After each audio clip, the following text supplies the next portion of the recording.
Good afternoon, everybody, and welcome to today's De Morgan Foundation talk. Today it's going to be on the subject of Evelyn De Morgan and her gold drawings.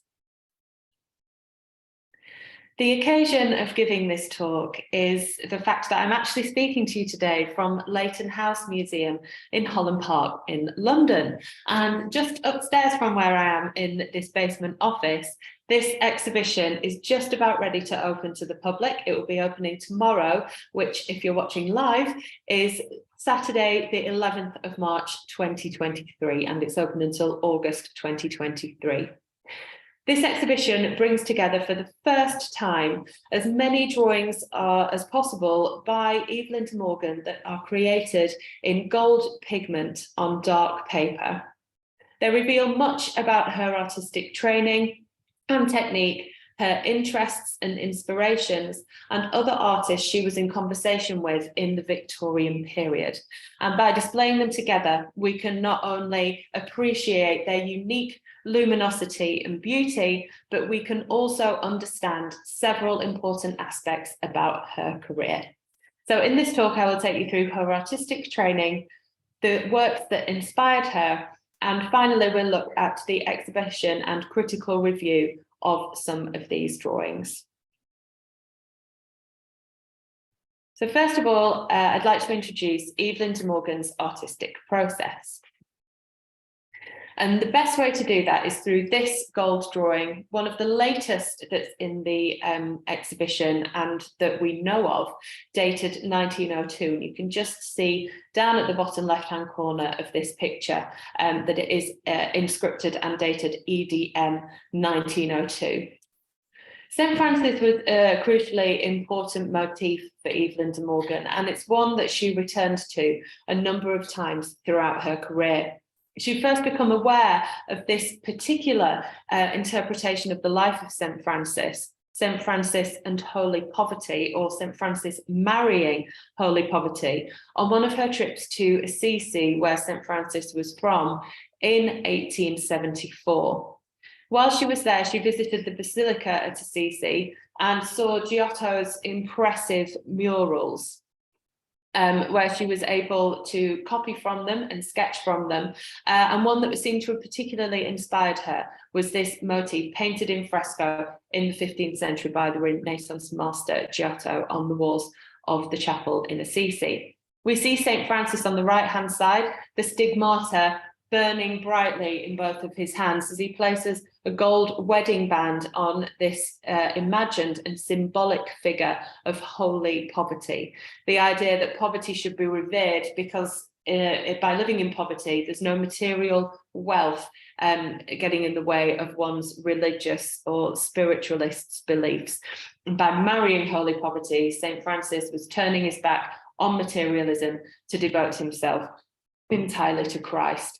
As someone who grew up in a wealthy family and turned her back on that to live a more bohemian life of an artist, there was perhaps something in St. Francis that De Morgan really resonated with, and that's perhaps why she chose to depict this scene in her gold pigment, but also as an oil painting from around the same time. In order to prepare for this 1902 gold drawing, De Morgan had undertaken basically a lifetime's study in art by this point. This is a drawing from the Slade School of Art. We have a study of a seated male figure, and it's been annotated E. Pickering, her maiden name, a day less for the examination, and is dated 1875. De Morgan was one of the first students, but therefore also one of the first female students to enter the Slade School of Art, which had been established in 1873.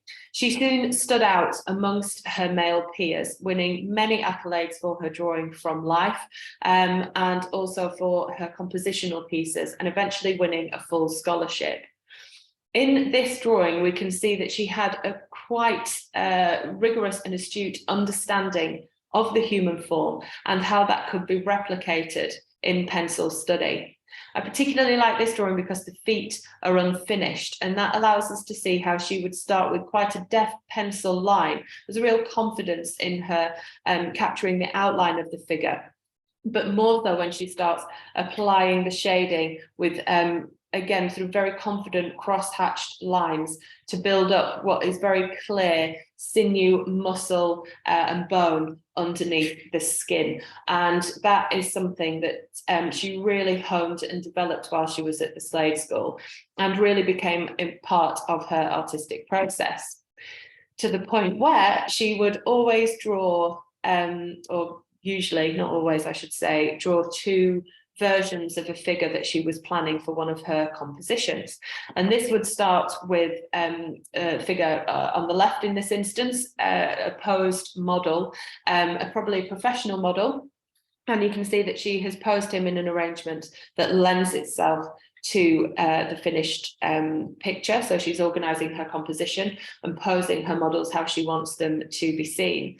Then on the right hand side, she's used the same model in the same pose in costume. So this allows her to understand exactly how the body contorts and moves, where the tension in the muscles is, before she's imagining the figure with the drapery over it. It would have given her a better understanding of how drapery fell, where the lights and darks would be captured, and how much of the body could still be seen under the cloak or the drape. And in this example, I particularly like the back of the knee. She's really carefully noticed that that is still protruding through the folds of fabric, and you can see she's paid particular attention to details of that on the figure on the right hand side. De Morgan would have used a drawing like this as a tool when completing her final composition, particularly with it being a tonal study on dark paper in white chalk. She quite clearly wants to use this to map out the lights and darks in her final coloured oil version, or indeed in the chalk drawing. One of the final parts of De Morgan's artistic process in creating a finished piece was to use pastels to almost breathe life onto her static figures. The way that she used coloured pastel to build up very delicate translucent layers of greens and blues for the veins under the skin, right through to the very shallow pink colours that are built up to show where the blood vessels are in the lips. De Morgan's approach to creating a three-dimensional form very realistically from her pastels is absolutely evident in this drawing. But again, it was a working drawing. De Morgan would have used this to plan the colours for the oil paints in her final piece. It's completely at odds, therefore, with the gold drawing, which she very much intended to use as a final piece. A short aside, sorry for skipping one slide ahead there, is to say that her choice of model really helped her to align herself with some of the leading artists, particularly leading male artists of the day. And the model who posed for St. Francis marrying Holy Poverty, we know to be Alessandro De Marco. And here he is in a portrait photograph, modelling for a picture by Julia Margaret Cameron called Iogo, which was taken in 1867. Alessandro De Marco was born in around 1838 or 9, we're not completely sure, in the northern Italian region of Piedmont. We know that he modelled for Lord Leighton, which is a lovely link with this Gold Drawings exhibition being at Leighton House, and he modelled in Rome as well as modelling back in London. We also know that he moved to London with a number of other artist models in 1870 from Paris, which he was living in at the time, during the Franco-Prussian Wars. De Marco was well known by artists. They wrote about him for his ability to be able to sit without a break for very long periods. De Morgan probably made her drawing of De Marco in the early 1880s, or around that time. So we know that by the time she got round to making her gold drawing in 1902, actually De Marco would have been in his 70s and had stopped modelling by that point. So this, knowing the model, gives us another fascinating insight into De Morgan's working process, that often she would build up ideas towards a final picture or composition for many years before committing that to her final painting.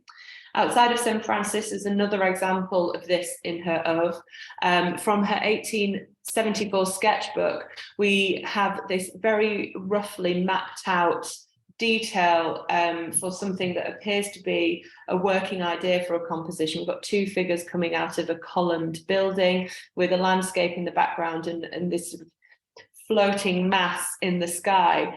And it wasn't until 1893 that De Morgan finally realized that idea as an oil painting. So we know that her artistic process was to sketch from as many different sources as possible across many different time periods and build up these ideas towards a final composition. The fact, therefore, that the gold drawings are final compositions that go beyond simply a tonal study or one aspect of a picture, developing accuracy in that in order to be in a final oil painting, absolutely tells us that these were drawings that De Morgan intended to be standalone pieces. She was always making them in parallel to the final oil paintings, but in some cases, the gold drawings post-date the oil. And that shows us that actually there must have been other reasons for her deciding to make these gold drawings. Just by way of contrast, I thought I'd show you a very bad picture, unfortunately, of the painting of St. Francis marrying holy poverty. The reason it's such a terrible photograph and reproduction is that this is the only photograph of the painting we have, and sadly the painting doesn't exist anymore. It was destroyed by a fire in 1991. So we're working with a photograph of a painting that's quite clearly had glass tape put on the glazing to protect it. We presume, because the gold drawing is dated 1902, or it has been presumed in the past, that this is the date the painting of the same subject is from. I have my reservations. Stylistically, it's much closer to her earlier pictures from the 1870s and 1880s of Italian figures in a landscape. And as I said, in some instances, her gold drawings actually post-date her compositions. So actually, in this sense, we can use our knowledge of her artistic process to think that the painting of St. Francis was possibly earlier than art historians have previously thought. So the gold drawings as understanding them as final compositions has really been instrumental in our understanding of De Morgan's painting more broadly. Here we're looking at the Angel of Death, the oil painting. Is on the left-hand side, dated 1880, signed and dated, so we know that that's definite. It's a beautiful and symbolic picture of a figure that really was a leitmotif to De Morgan, the figure of the Angel of Death. This figure appears in her juvenile poetry from the ages of 13 through to 15. She talks about this figure coming and welcoming the soul of the departed onto the afterlife. And when she sort of swapped out from poetry to painting as she got older in her late teens, the Angel of Death does become a recurring motif. Here we see her crouched over a woman who's clearly facing the end of her life. We see the thistles here representative of the difficulties of life on earth, and the spring flowers blooming around the Angel of Death to show that actually death is simply the beginning of a new spiritual life. So it's a really commanding painting, and I think the gentle and tender touch between the two women in this piece actually really reminds us that De Morgan wasn't fearful of this figure of death, that she saw her as something to be welcomed and embraced. What we have on the right-hand side is this same composition minus the landscape. So we're just focused in on the figures. And like I said, this very gentle touch between the two female figures. I particularly like the placement of the angel's hand so that the little finger sort of raises up towards the face of the woman to enable them to look into each other's eyes in the gold drawing. But this is signed and dated as well, 1885. So 5 years after De Morgan had made the painting, she decided to revisit it in a smaller scale, in a much more complex medium, as we'll see, almost to make something perhaps that she could keep for herself. In fact, on the back of this drawing, when it was exhibited, is a label in De Morgan's handwriting, which quite clearly says "not for sale." So we start to see that she was making the gold drawings alongside the paintings, perhaps to keep for personal reasons, to remind her of paintings that had sold commercially. So how did De Morgan make these gold drawings? Very different pieces of art to the pastel studies that we've seen, or to the oil paintings. They really are quite unique and quite apart from anything else being made by De Morgan or by most other artists at the time. A really fantastic reference for understanding De Morgan's artistic process are the ledgers, the sales ledgers of an art supplier called Charles Roberson, who basically shared the market with Winsor and Newton in the Victorian period. He was right at the centre of selling artists' materials and supplies. And happily for us, he kept very meticulous records of who'd bought what and who owed him what money. When Evelyn De Morgan married William, her account books cease being in her own name, and they are combined with William De Morgan of 127 Church Street, Chelsea, so an address that they shared. But in these records, we can see that De Morgan was purchasing something called a cake of gold, which you can just see here, about a third of the way down the screen. Hopefully you can see my cursor. A cake of gold would have been, or is, a dry pellet of pigment which was sold by Robeson's for artists on the move. Technical developments in materials were vast around the time De Morgan was painting. Artists had to prepare their own materials far less and could rely on commercially available, ready-to-go products, such as this handy watercolour colour box you can see here, sold by Charles Robeson at his store on Longacre. And what we have in here are cakes of pigment. So in this case, cakes of watercolour pigment. The artist could keep them dry, travel to an en plein air setting, or to visit someone they were doing a portrait of, and keep this kit with them. Of course, train travel and travel more generally was a lot easier for artists in the Victorian period, with technical advancements in the Industrial Revolution, and they were looking for something transportable. It seems that De Morgan was using cakes of gold for quite a different reason, however. Gold paint wasn't commercially accessible due to the difficulties of suspending that particular pigment in a medium that would allow it to sit proud of the painting. So gold leaf was often used, and if you look at a gilded frame, it is gold leaf that's used on the frame, or in Renaissance altarpieces, the background will be made with very thin sheets of pure gold, which are adhered on top of a tacky surface like a gesso or animal glue, and burnished to finish. The cake, when cakes of pigment were being made, so they would be crushed down under pressure to create dry material. De Morgan saw an opportunity in that.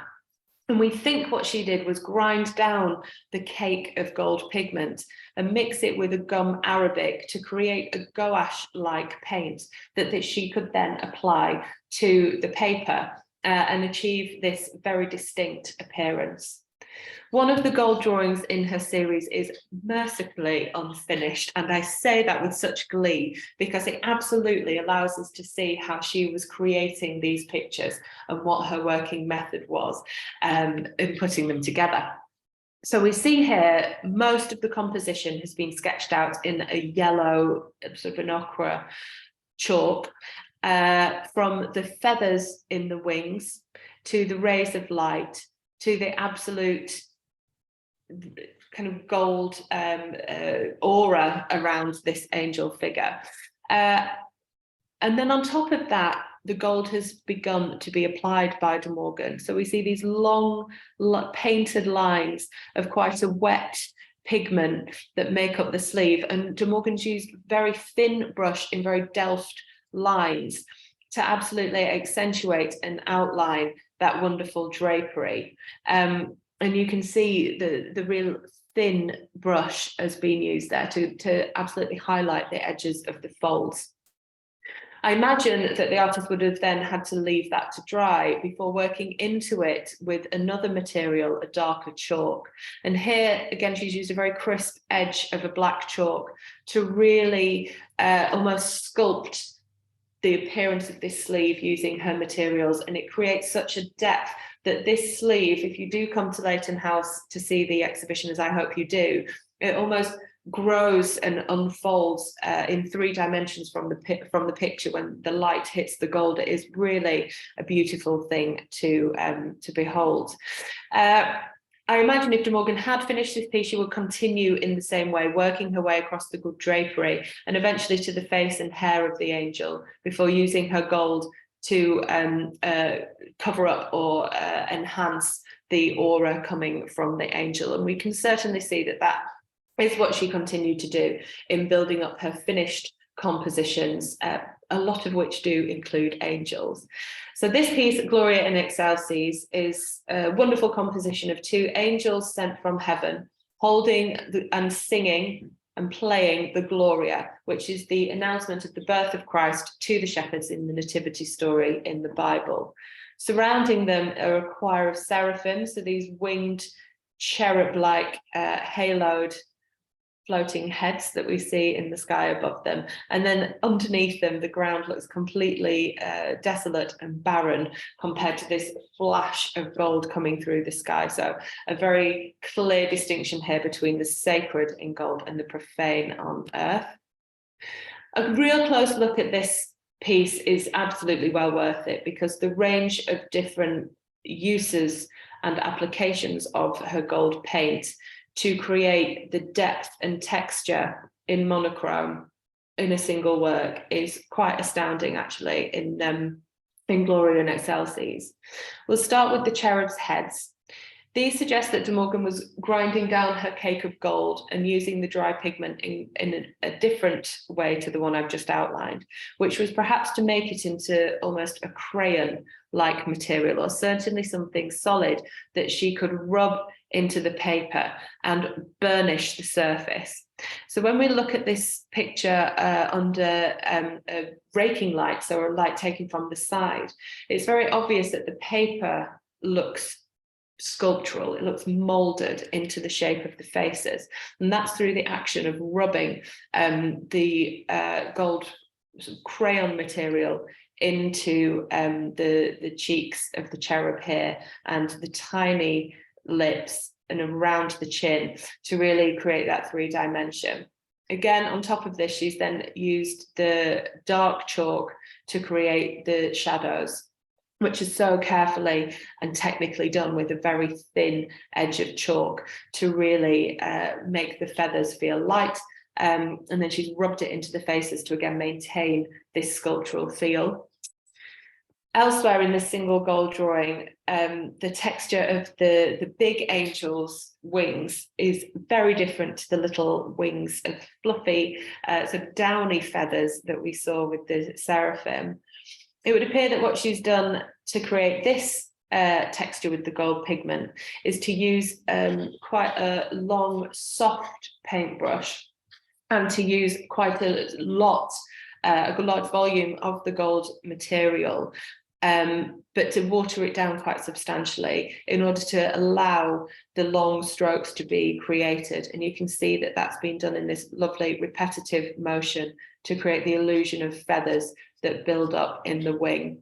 Where the feathers have shorter length and are slightly more downy on the edge, the upper edge of the angel's wings, she has used the paint in a little bit more of a dry format, but again with a long soft brush, and use the texture of the paper to just touch the paint across the top of that textured paper to create this area with the wonderful texture. Another technique that De Morgan used in and with her gold drawings was to add coloured chalk. So this only exists in 2 or 3 of the gold drawings. There are ever so slight touches of blue in some of them to give quite a cold feeling to the overall composition. And I think to contrast quite a stark way with the yellow tone of the gold. Here, De Morgan has used blue and red chalk, and she does that to quite distinctly make the snake look like it stands away from the figure that we see down here. So it's not just a shadow, it's actually a blue tint along the edge of the snake, which really differentiates it from the robes of this figure, which have been highlighted in red chalk to give a softer, warmer feel to the figure. You can also see that the figure is standing on a curved blue surface, and that's to give the illusion of earth, as Opis is a Greek fertility god, synonymous with the figure of Mother Earth. And it's in this picture, really, that we can start to understand why perhaps De Morgan was making some of these gold drawings. The difficulty of creating this technique shows us it was a long, laborious process, used only for compositions or themes which De Morgan held in very high regard. And I think the fact that Opis is a fertility god and De Morgan with her husband William never had any children perhaps gives us an insight into something of their personal life. Perhaps she had a desire to, but could not have children. And the fact that she kept Opis in gold, almost looking like a private devotional piece from the Renaissance in her private collection until her death, is perhaps suggestive of that. Now, I am always completely clear that that is my interpretation of this piece, and that I am creating a very biographical reading of the subject matter and the material in that instance. But I do rather think it's my job to muse on these things and share those thoughts with you all. Of course, I could be wrong. So that leads us quite nicely onto thinking about De Morgan's inspiration for using the gold drawings. And it would be criminal really to go any further without mentioning Edward Burne-Jones. From as early as the 1860s, Burne-Jones was creating figures in gold on very dark paper. Here we have a woman playing a synthara, or the musical instrument, and Burne-Jones has worked this again in a sort of a gouache paint on paper, which he prepared with a coloured wash. It does seem that Burne-Jones was more interested in creating the wash on the paper.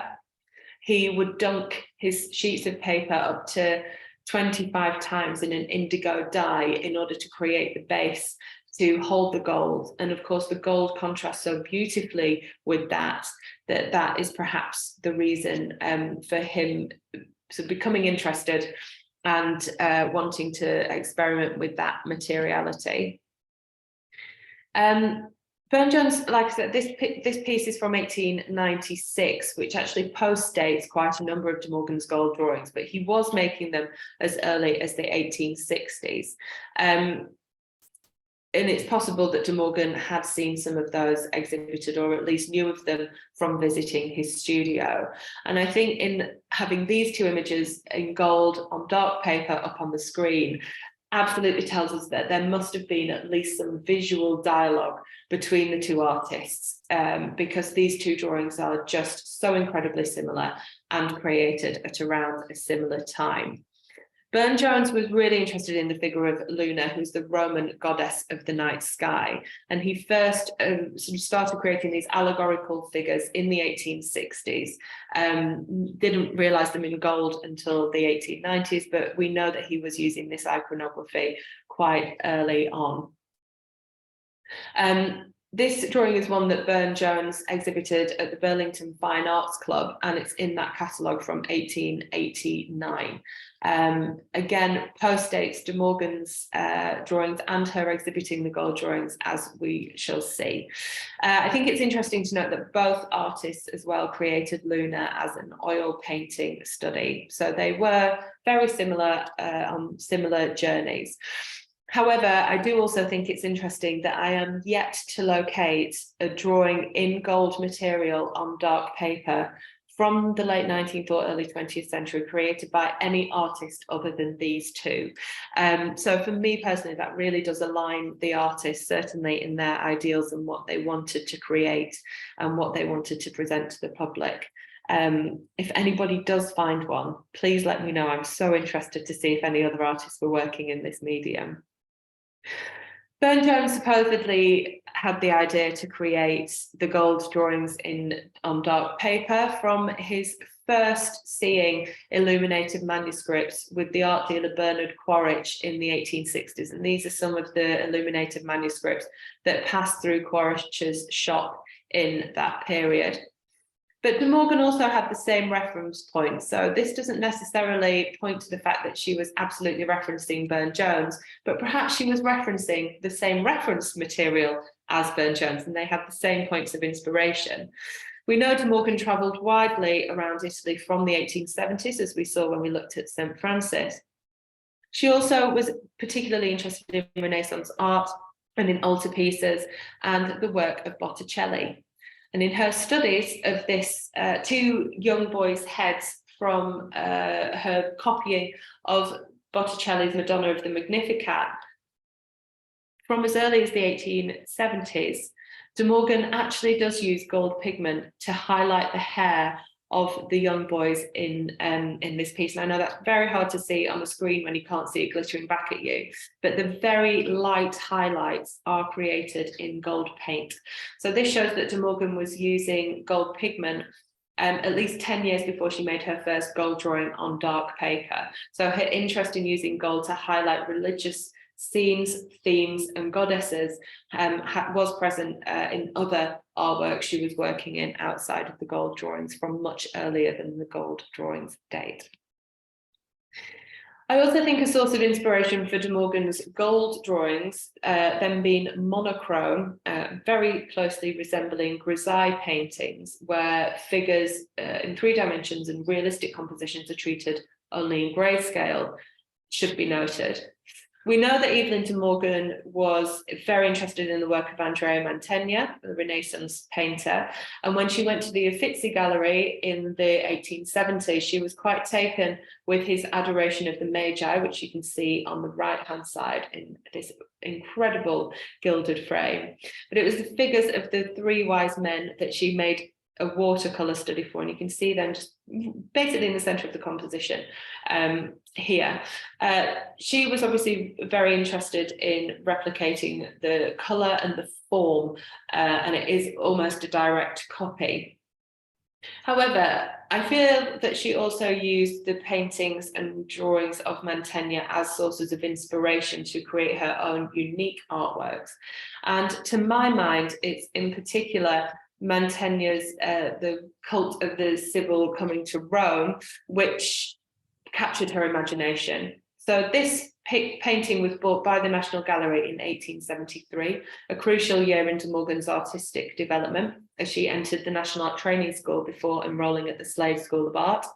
As a student of the Slade, she would have been expected to, and we know she did, visit museums and galleries to look at original Old Master artwork or antiquities and copy from them to create her own artwork. It's not documented, but I fail to believe the National Gallery wouldn't have celebrated in some way this new acquisition of 1873 and made it very apparent to De Morgan when she was visiting. You can see that this picture is part of a classical style frieze due to the layout of it and the stacking of the figures, almost like a loaf of bread. I always think friezes look like, and slices in a loaf, one figure in front of the other. The way Mantegna's approached it is to almost paint the figures so that they look like they're carved from stone in front of a sheet of fiery coloured marble. Very clever way of painting, and it was actually, this piece was made for Francesco Cornaro, a Venetian nobleman, in celebration of his ancestors. The subject of this is quite obscure. In 204 BC, the Romans introduced the goddess of Sibyl to the city for worship. And on the far left, we can see the goddess there represented by that spherical stone. But according to a Roman writer, she fell to earth as a meteor, so gained this cult-like worship. Mantegna prepared another 4 canvases in this style, and some of those are also in the National Gallery's collection. When we compare this to De Morgan's gold drawing, The Valley of the Shadows, I think we can see real visual similarities. The figures, as though carved from gold in this case, or stone with these gilded highlights, are set against a similar backdrop that doesn't directly resemble marble, but does resemble the Mantegna painting. I think particularly in the mountaintops, the way that the jagged edge of the rock in the mountains has been drawn, and the way the gold has been used in very defined lines rather than painted or burnished as we've seen, really do speak to that Mantegna painting. Additionally, De Morgan's handling of the gold to produce the leaves in the trees absolutely speaks to the way the marble has been painted by Mantegna, particularly in this top right-hand edge. There's a real freedom to the brush, and it looks as though a lot of quite wet gold gouache paint that she's made has been used there at once, almost to mirror that technique. So I do believe Mantegna's work, particularly those grisaille paintings that appear to be carved from stone, were of interest and a source to De Morgan when she was creating these gold pictures. So we'll look a bit more at some of the themes in the work, as these are quite interesting and maybe can help us point to why De Morgan decided to use gold in her pictures. Mercy and Truth is a really accomplished picture in the series of gold drawings. It's actually one that is signed and dated 1896, so we know that. And its full title is a catchy one. Mercy and Truth have met, righteousness and peace have kissed. And it's a complicated allegory based on Psalm 85 from the Bible. And it represents the idea that the salvation that God brings to earth. De Morgan's imagined these abstract concepts of mercy, truth, righteousness, and peace as beautiful women, and she's given them all an attribute to help us identify them. So we've got mercy with the sacrificial lamb, and truth in this dead center there with her mirror.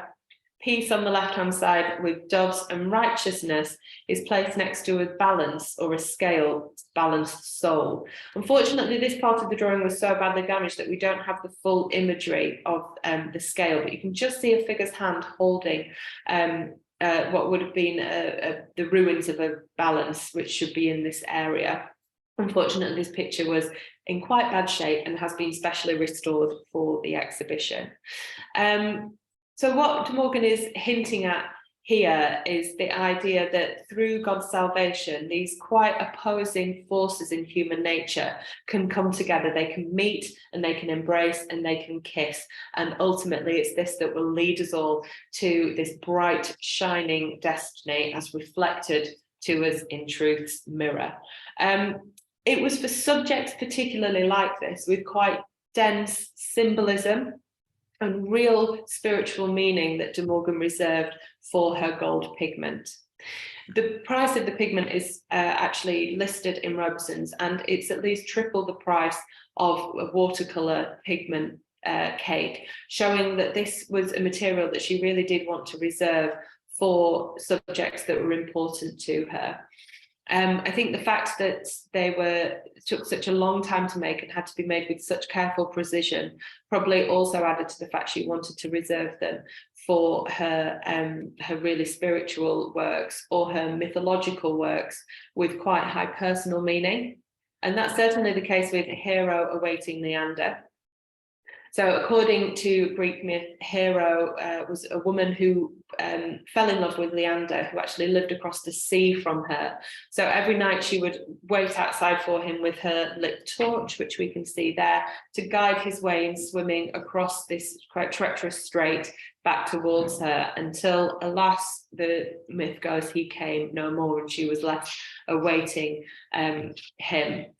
So quite a tragic love story. This gold drawing is one of the earliest that's dated, and it's initialed EP for Evelyn Pickering 1884. So perhaps De Morgan's first ever foray at making one of her drawings in gold and mastering this technique. And you can see again we have a range of textures that she's managed to produce in the gold. She then actually gave this to a family friend, Audrey Crichton Browne, as a wedding present, perhaps due to its romantic subject, and Crichton Browne gave it back to the De Morgan Foundation to be held in perpetuity in the 1920s. So again, we have a subject that really is full of personal meaning for De Morgan, and she was able to give this, as I say, as a wedding present to her friends. So the gold becomes, in that respect, special from the very first drawing that she makes. Earthbound of 1897 is a really important gold drawing in the series. We know that De Morgan made this piece before she made the final oil painting. And that actually William De Morgan suggested additions and changes to the oil painting based on this drawing. The subject matter here is quite clear, that if you focus all of your efforts and energy on material wealth, you won't notice the sun setting on the world around you, or the fact that an angel with a cloak of oblivion is about to completely encapsulate you and take over you, and you're just blinded by anything apart from material wealth. So gold is a particularly good colour for sharing De Morgan's views on materiality. It's almost quite tongue-in-cheek that she's ridiculing those who can afford the gold by making the drawings themselves objects of desire, and then shocking people with the subject matter that says, actually, you shouldn't be focused on these beautiful drawings, you should be focused on their meaning and their symbolic energy. And I think particularly of Earthbound, that's true. And we saw that as well in her gold drawing of St. Francis, that rejecting material wealth in favour of spiritualism, certainly to De Morgan, is what she believed was the route to ultimate salvation. Victoria Dolorosa of 1902, again, one of the latest ever gold drawings. This was created around the time of the Boer War.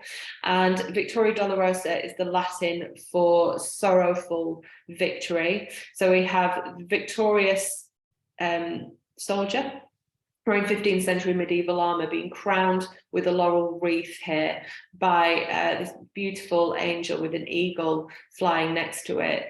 But his eyes are downcast, and really there's no celebration in his pose at all. An understanding that war is a necessary tool for eventual peace is how De Morgan reconciled her own pacifist ideals against a backdrop of war. This picture is an unusual one to be captured in the gold material, because it does depict war and peace rather than something mythological or a deity. And I think it shows that actually what was really important to De Morgan were also her socio-political concerns, and she absolutely opposed the Boer War as a pacifist, and perhaps by having this drawing, this composition in a gold drawing, we can see that she was a lot more politically engaged than she is usually given credit for. It is one of De Morgan's oil paintings that has been interpreted by the art historian Elise Lawton Smith, that perhaps gives us another clue as to why gold became the pigment of choice for De Morgan, if that wasn't stylistic, as we saw with her interest in Renaissance paintings, if instead it was perhaps symbolic. And Elise Lawton Smith talks about the love potion, which appears to depict a witch making up a potion, and the cat, of course, leads us into thinking that. But actually, when we look at the bookshelf that she has with her, we can see that there are a number of tomes there which would be read by a learned chemist rather than a sorceress as such. And one of them is a book labelled Paracelsus. And Paracelsus was a Renaissance physician, botanist, and alchemist who wrote, amongst many other things, the alchemical colour symbolism. And what Paracelsus says in his book, which De Morgan was obviously aware of to include it on the bookshelf, is that the early stages, the material state of guilt and sin, are black, and then that moves through red to yellow and to gold, gold being the highest colour order in the spiritualist path towards salvation. And Lawton Smith aligns this with the colour choices used by De Morgan in this painting, which is a really astute and intelligent way of interpreting the picture. So we have black as the cat and the material items in her room, and then through the colour theory to the gold of her dress and of the books on the shelf. But this gives an indication that gold perhaps was a colour of the highest order for De Morgan, and that spiritually, that's why she chose these particularly strong symbolic themes for her artworks, because they were based on this colour theory. Ultimately, the gold drawings were artworks that De Morgan made to be exhibited, and a number of them have labels on the reverse in her own handwriting, which says that they were for sale and gives their prices between £10 and £15. So it's interesting to think about how she was displaying these, as she was always an artist who was exhibiting her own oil paintings as well. So in 1889, she had an exhibition of 5 of the gold drawings at the Fine Arts Society, and they were particularly well received by critics. And some of the reviews are just sort of worth reading at length.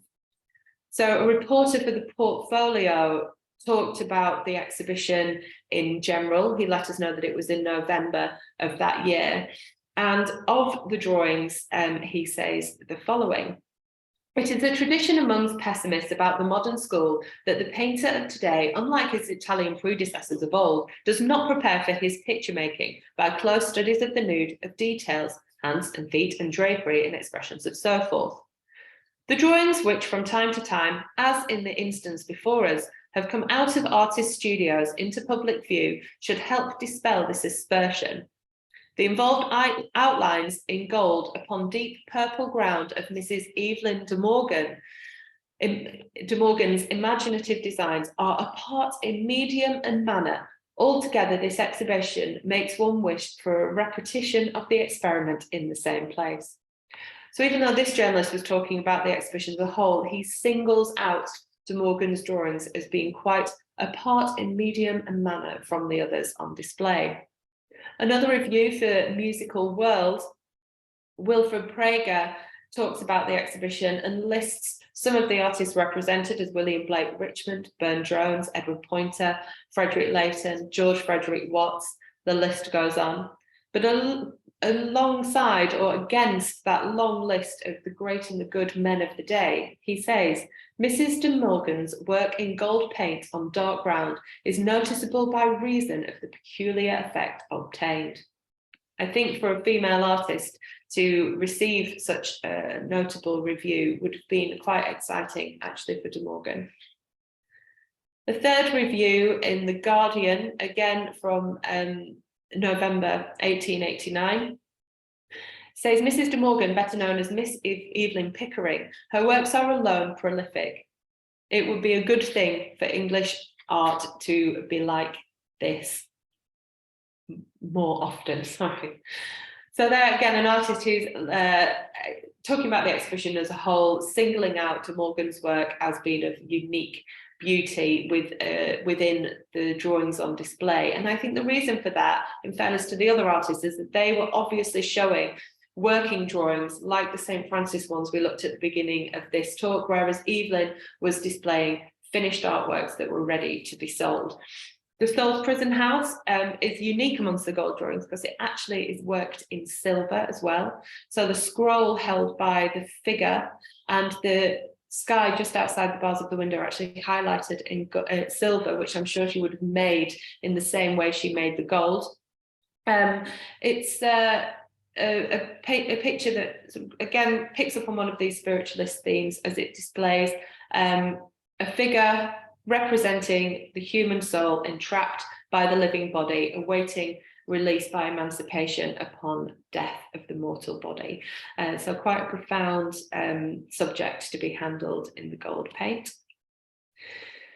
The second instance of an exhibition of these studies was actually held here at Leighton House in 1919 upon De Morgan's death. It was a huge exhibition of many of her paintings, organised by her friend, the artist Emily Barrington.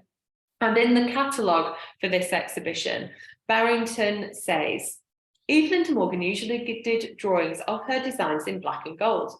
The difficulty of these particular studies will be better appreciated when it is understood that in this process no erasures can ever be made. The artist has to do each stroke correctly in the first instance."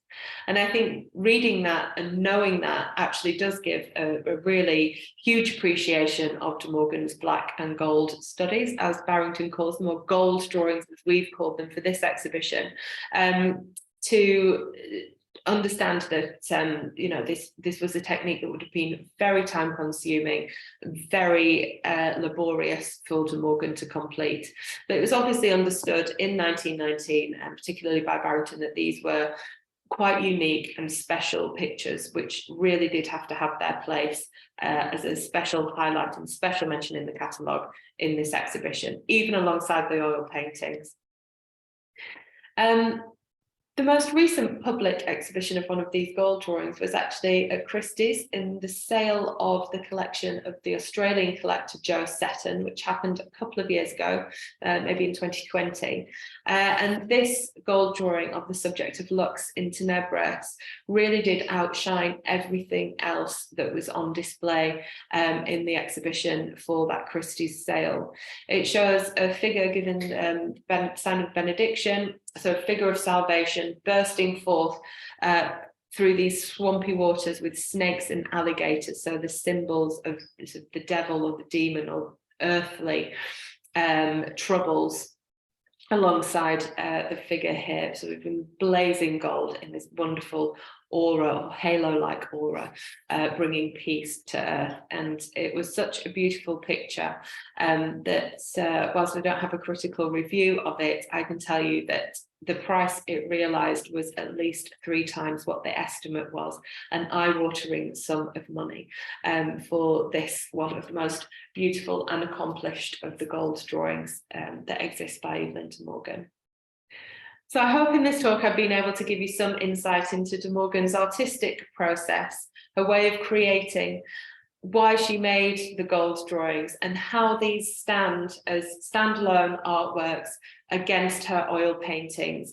And I hope it gives us an appreciation for them as finished, highly polished works of art that can be or should be shown, as well as the oil paintings. And having this exhibition at Leighton House opening on the 11th of March 2023 until August 2023 really allows us the space for the first time to bring the most amount of these drawings together that have ever been seen in public, and appreciate them for their unique beauty, and really to show off Evelyn De Morgan as an artist of tremendous talent, skill and perseverance with a medium which was unknown to many other artists. So I hope to see you visiting the exhibition, and thank you so much for joining me today. Thank you.